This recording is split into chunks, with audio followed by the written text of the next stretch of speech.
이번 시간에는 챕터 26 지역사회 정신간호의 이해를 공부해 보도록 하겠습니다.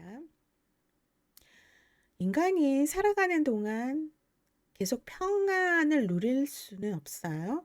어떤 갈등이나 실직, 이혼, 사별, 전혀 원하지 않는 또 예상하지 못했던 시간을 경험할 수가 있습니다. 폭력과 학대 상황에 처하기도 하죠. 정신질환을 진단받을 수도 있어요. 이런 것을 위기와 재난이라고 한다면 이러한 스트레스 상황에서는 개인 혼자의 힘만으로 극복하거나 회복하기 어렵습니다. 다양한 정신건강 서비스가 제공되는 지역사회에서 살고 있다면 자신의 정신건강 증진을 위해서 도움과 어떤 지원을 제공받을 수가 있겠죠. 그러기 위해서는 국가는 돈을 써야 돼요. 정부 예산과 또 인력을 키워서 지원을 해야 됩니다. 이때 간호사들도 인력이니까 정신건강 사업에 적극 참여하면서 간호사의 역할 확대에 기여해야겠죠. 자, 지역사회 정신건강을 이해하기 위해서는 지역사회 정신보건의 어떤 개념을 알아야 됩니다. 지역 주민을 대상으로 정신건강의 증진, 정신질환의 예방, 치료, 재활, 사회통합 등의 어떤 컴프리헨시브한 거, 그러니까 포괄적인 정신건강 서비스를 연속선상에서 제공하는 것을 정신사회 정신보건이라고, 지역사회 정신보건이라고 하죠. 그래서 보러스라고 하는 학자는 일반 주민들을 위해서 공적인 예산으로 수행되는 예방 중심의 정신보건 체계를 구축하기 위한 지지적 골격이라고 했습니다. 자, 이러한 개념과 프로그램이 미국에서부터 시작됐어요. 미국은 지역사회 정신보건을 1960년대 접어들면서 군 정신의학 영역의 성공적인 치료 사례, 새로운 향정약물의 발견, 또 공중보건 개념에 대한 국민들의 관심 증가, 시민으로서의 권리를 찾지 않은 시민운동 이념의 태동, 그리고 낙관주의적 패러다임 등에서 많은 지지를 받았습니다. 그래서 이게 뭐냐면은 미국의 탈원화 발전 배경이에요. 병원에서 나온다라는 거죠. 그래서 여기 미국 정부가 재정적인 지원을 확대했어요. 이로 인해서 정신건강 간호사의 수가 극적으로 증가했습니다. 1960년대의 어떤 새로운 패러다임의 출발점이 되면서 케네디 대통령이 지역사회 정신건강에 대한 지원, 다양성을 인정해야 한다는 전반적인 진보적 사회 흐름 등이 탈원화에 영향을 미쳤고 1970년대에는 정신사회 재활에 대해서 이제 관심이 높아진 거죠. 지역사회 내에서 적절한 거주지를 확보하고 친구관계 형성하고 고용을 유지하고 재정 지원, 의료기관 방문 등에서 가족이나 친지들과 함께 공급자인 치료자들로부터 제공받을 수 있다는 것에 중요한 가치를 두게 됐다는 거죠. 치료 원칙은 조기 진단과 중재, 이런 것들이 빠른 회복에 영향을 미치겠죠. 가능한 환자의 거주지와 가까운 장소에서 치료를 해야 한다는 것. 그래서 이제 근접성이라고 해요. 증상이 발생한 곳으로부터 가능한 가까운 장소에서 치료가 행해져야 한다는 견해에 근거를 두고 있다라는 것. 그 다음에 즉각성. 정신질환을 초기에 파악하고 치료할 경우 더 좋은 결과를 얻을 수 있다는 것. 단순성은 정신건강 치료의 주 요소는 일단 휴식해야 돼요. 잘 먹어야 되고 영양, 그 다음에 소셜 서포트, 사회적 지지로 구성되어야 된다라는 것. 그러니까 요 세 가지 단순한 것에 초점을 줘야 된다는 거죠. 그 다음에 기대감. 환자가 발병 이전에 수행하던 업무나 작업을 하도록 빨리 집으로 되돌려 보내는 것이 가능하다는 견해에 기초한 것입니다. 그래서 요 네 가지 치료 원칙을 기억하시고요. 이러한 원칙이 WHO에서 발표한 Comprehensive Mental Health Action Plan의 목적에도 반영이 됐어요. 포괄적, 통합적, 대응적 정신건강, 사회 돌봄 서비스를 지역사회 중심으로 제공하는 것으로 설정했습니다. 그렇다면 우리나라는 어떤 활동을 했는지, 정신건강 증진 및 정신질환자 복지 서비스 지원에 관한 법률, 즉 정신건강복지법을 이제 개정을 했죠. 우리나라는 높은 자살률과 스트레스, 낮은 삶의 만족도, 삶의 질은 올라갔지만 만족도는 굉장히 많이 떨어지고 있죠. 그래서 이런 멘탈 헬스에 대한 서비스 요구가 지속적으로 증가하고 있습니다. 이러한 필요에 따라서 2016년 정부가 행복한 삶, 건강한 사회를 위한 정신건강 종합대책을 발표했고, 같은 해 정신보건법 개정안, 즉 정신건강복지법이 국회를 통과했습니다. 여기에서 정신건강 증진 사업은 정신건강 관련 교육, 상담, 정신질환의 예방, 치료, 정신질환자의 재활, 정신건강에 영향을 미치는 사회복지, 교육, 주거, 근로 환경의 개선을 통해서 국민의 정신건강을 증진시키는 사업으로 정의를 했죠. 정신질환자뿐만 아니라 국민의 정신건강 증진과 정신질환의 조기 발견, 치료 및 치유, 재활 및 사회 복귀에 이르는 전 과정에 개입하는 프로그램, 사업, 정책, 정신질환자의 권익 향상을 주요 내용으로 하고 있습니다. 지역사회 통합돌봄의 보편적 제공, 최근 정신질환자들의 회복을 위한 치료는 병원과 지역사회를 분리해서 구분하기보다는 연속성이 더욱 강조됐죠. 그래서 외래치료, 입원치료, 지역 정신건강센터 등의 치료 환경을 결정해야 하는데, 치료의 내용도 환자가 필요로 하는 요구 수준에 따라서 약물치료가 들어가면서 사례관리, 정신사회 재활치료, 직업재활, 주거시설 지원까지 동시에 또는 지속적으로 제공되어야 한다라는 게 통합돌봄이에요. 2026년 지역사회 통합돌봄의 보편적 제공을 앞두고 지역사회 통합돌봄 선도사업 추진계획을 2026년에 이거를 한다 해서 발표를 하고, 또 이거에 맞는 다양한 모델을 발굴하면서 검증하기 위한 사업을 추진하고 있습니다. 예를 들면 주거, 보건의료, 요양, 돌봄 등 각 분야의 전문가들이 대상자를 중심에 두고 서로 협력하는 다직종 연계 실증 모델을 마련하고자 하는 것입니다. 이 사업을 살펴보면 돌봄이 필요한 국민들이 자신의 거주 지역에서 본인의 요구에 맞는 통합적인 서비스를 제공받을 수 있도록 하는 거예요. 정신질환자에 대한 국가의 책임을 강조하는 것이고, 지역사회 정신보건과 맥락을 같이 하는 정책 기조를 밝힌 것이라고 볼 수가 있죠. 지역사회 정신간호, 산업화, 도시화, 여성 취업 등의 어떤 사회 경제적 환경 변화 속에서 핵가족화, 개인주의 성향이 기존의 가족 중심의 정신건강에 대한 지지 기반을 약화시키고 있다는 점에서 지역사회 중심의 새로운 접근의 필요성을 더욱 인식하게 됐다라고 하는데, 더 이상 개인이나 가족의 책임이 아니라는 거예요. 예전에는 그 집안의 문제는 국가나 사회가 개입을 못했어요. 근데 이제는 그렇게로만 인식되어서는 안 되겠다.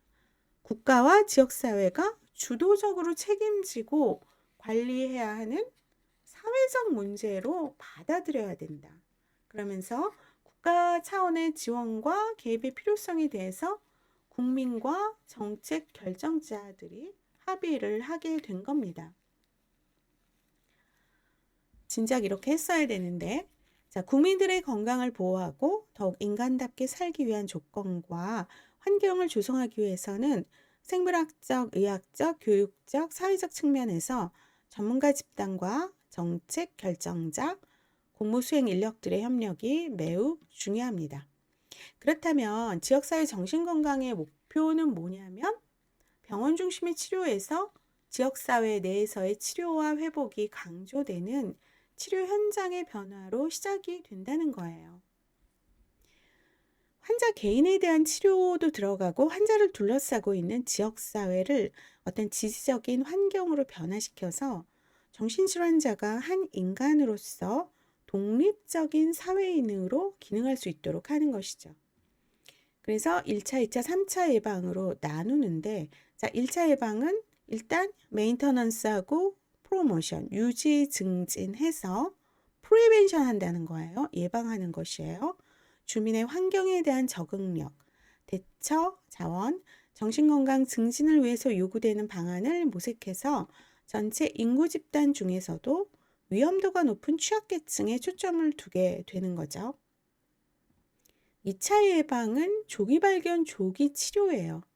정신질환자의 만성화를 예방하는 것, 여기에 응급전화, 단기 정신치료, 입원 치료 등의 위기 중재가 포함이 됩니다.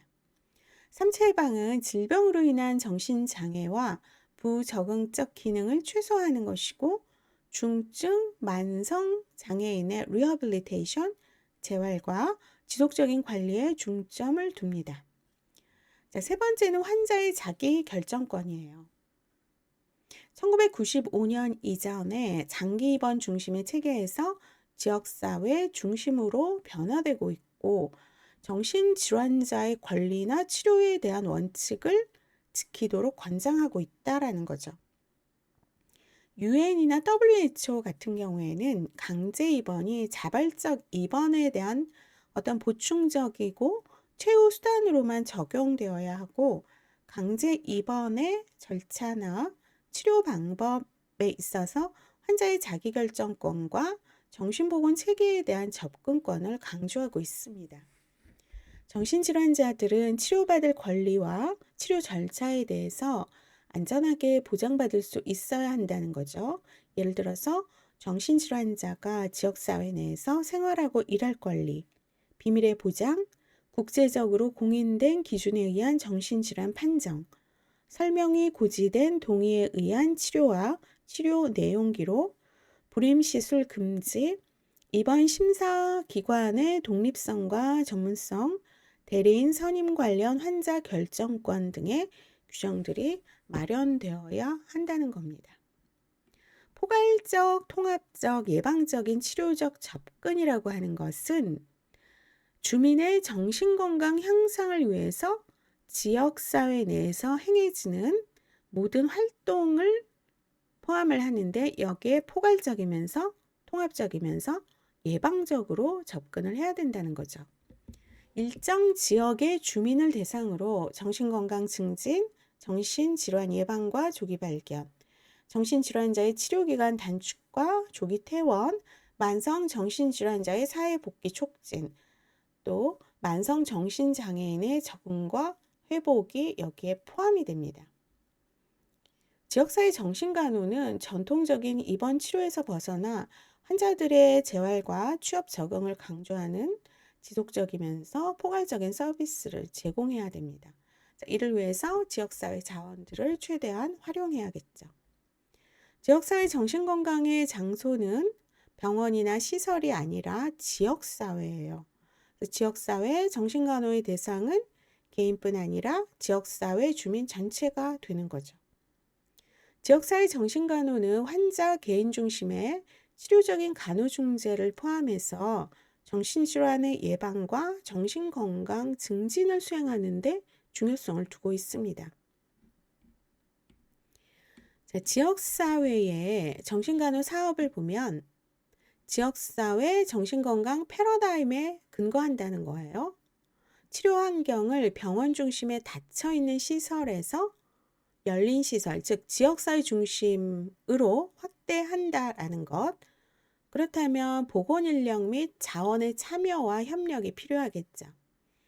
지역사회 내에서 이루어지는 정신건강과 관련 있는 모든 형태의 서비스를 포함하고 다양한 이론과 방법을 통합적으로 적용합니다. 정신질환자는 자유롭게 치료받을 권리가 있어요. 정신질환자는 바람직한 사회적 자극과 치료적인 환경을 통해서 증상 감소와 재활이 가능합니다. 가족과 함께하는 치료적 활동이 중요하고 지역사회 전체를 정신질환자의 치료와 재활 및 사회복귀의 자원으로 활용을 한다는 거죠. 가정이나 일터, 직장 등 정신질환자의 삶의 터전에서 재활치료와 간호가 제공되는 겁니다. 국외 지역사회 정신건강 사업 현황을 보면 영국 같은 경우에는 2015년부터 정신건강 5개년 계획을 수립을 하고 시행 중이고요. 또 여기에 그 5개년 계획은 위기 상황 시 정신건강 서비스 접근성 향상 등 여기는 그 NHS라고 해서 내셔널 헬스 시스템 영국의 거의 대부분 90% 이상이 무료죠. 그래서 이런 정신건강이라든가 아니면은 그 중증 외상 환자들은 정말 빠르게 그리고 무료로 살리는데 문제는 뭐 암 환자라든가 뭐 폐렴 환자라든가 뭐 중이염 환자라든가 이런 환자들이 입원을 하려면 한 2달 이상, 6개월 이상 걸려야 된다는 거죠.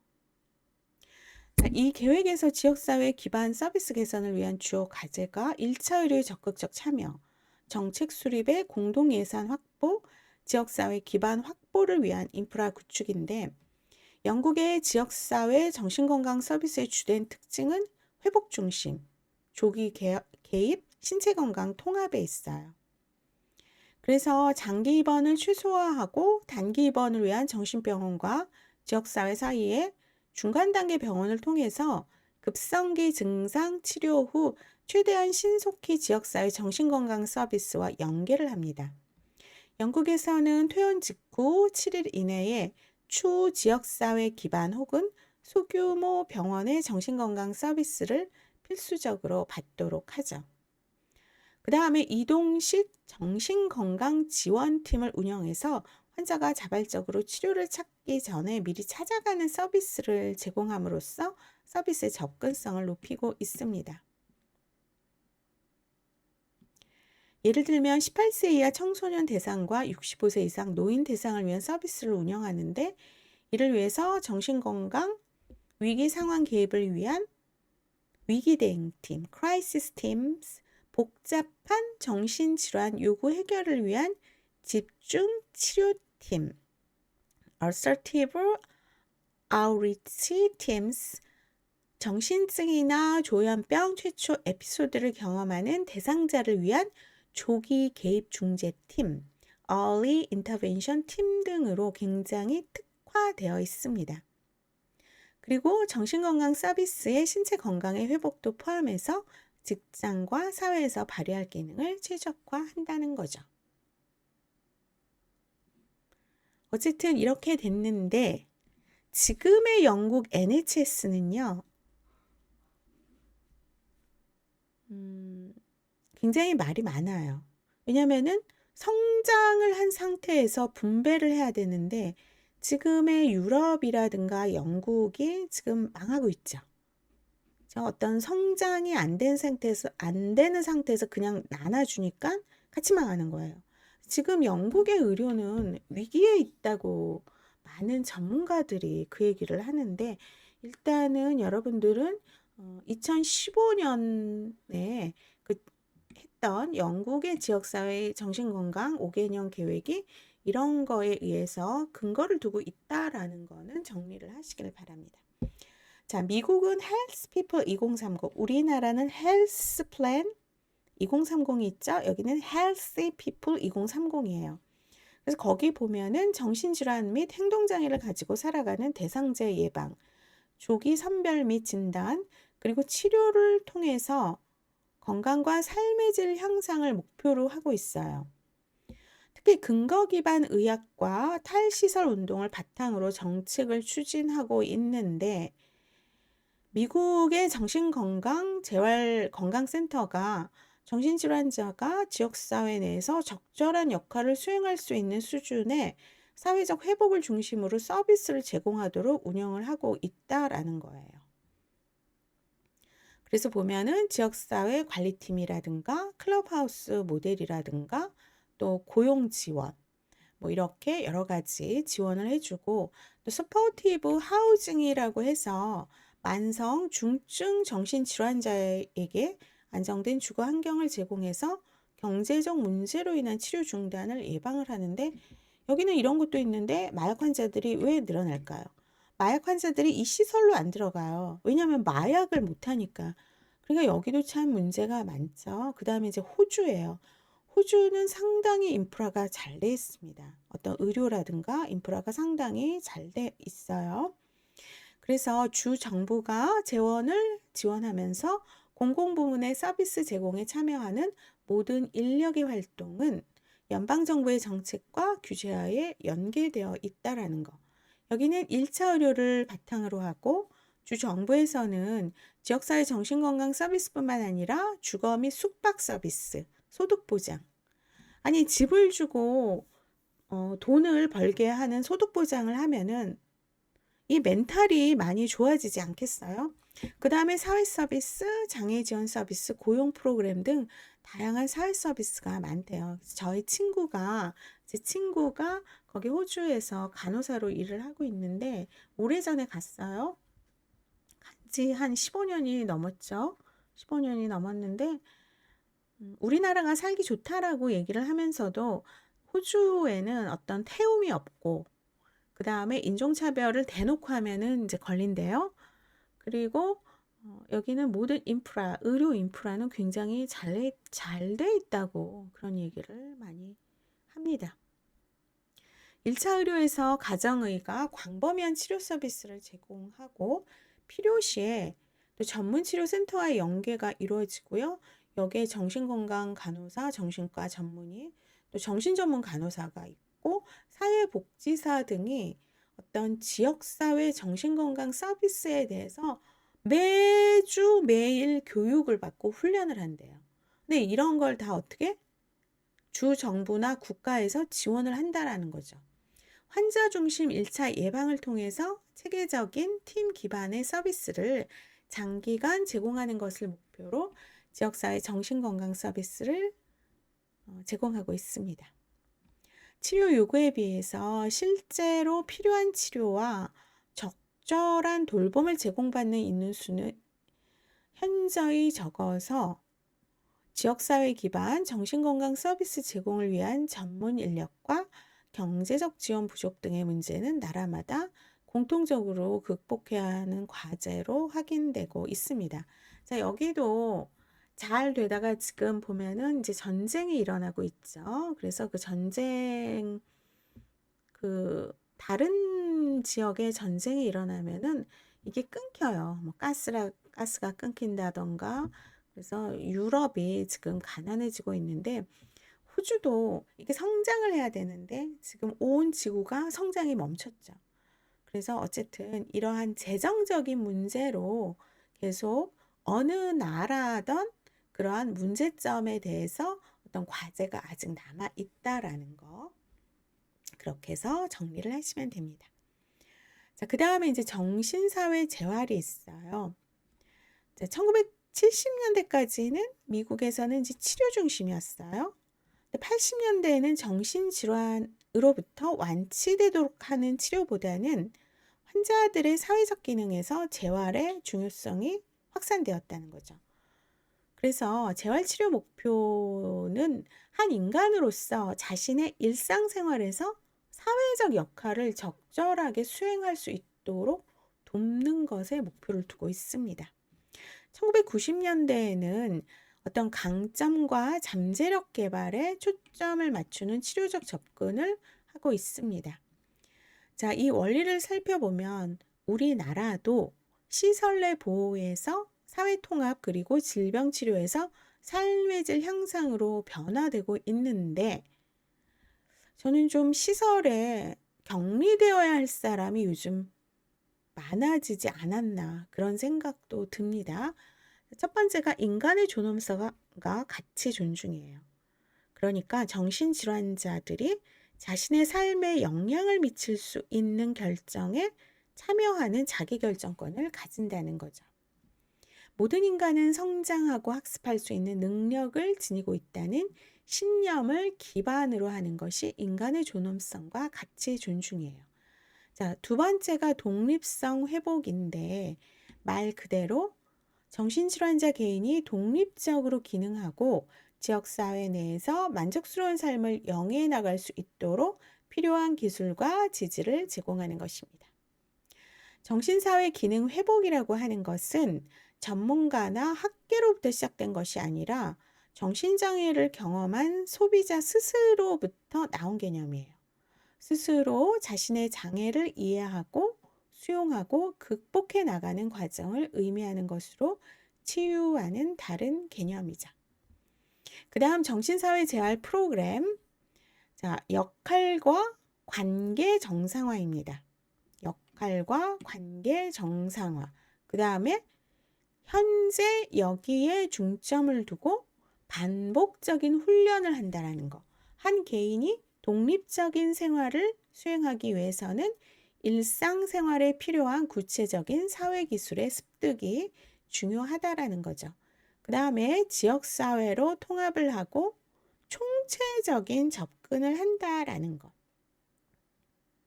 다양한 영역에서 활동들이 통합적으로 다루어져야 한다라는 거.